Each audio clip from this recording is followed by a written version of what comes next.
Hey folks, it's Jang here from ultimaterc.com just to drive in the Traxxas Rally VXL 1/16 scale Ken Block Gymkhana Edition. This is not a review.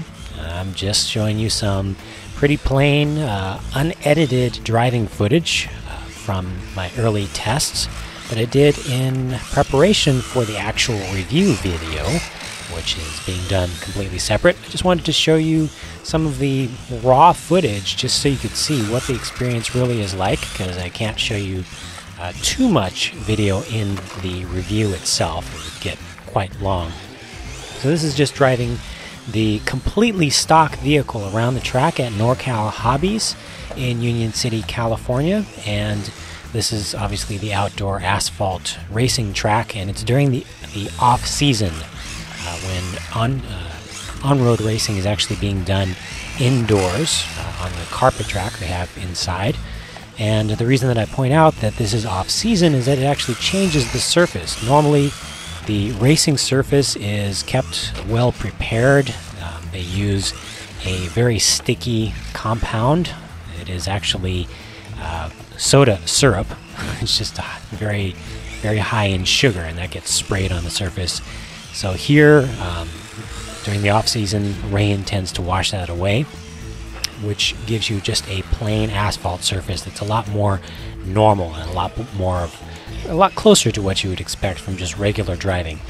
The one thing that is different about this versus driving on a parking lot or on a street is that this is much more smooth. So this is actually doing a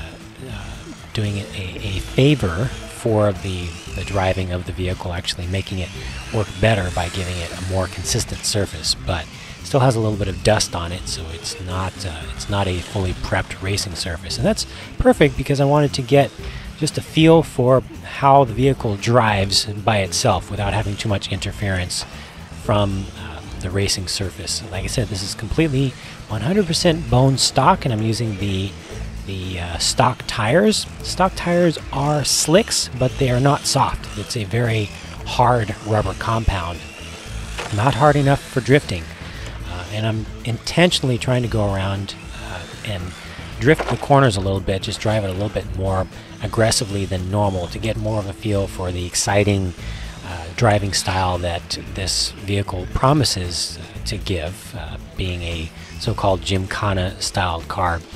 Still had trouble getting it to do anything in particular that I wanted it to do. You can see that I am able to kick out the rear end sometimes in turns, but it's tough to get it to actually do a drift. It'll do a part of one, and then it'll either recover fully or it will spin out.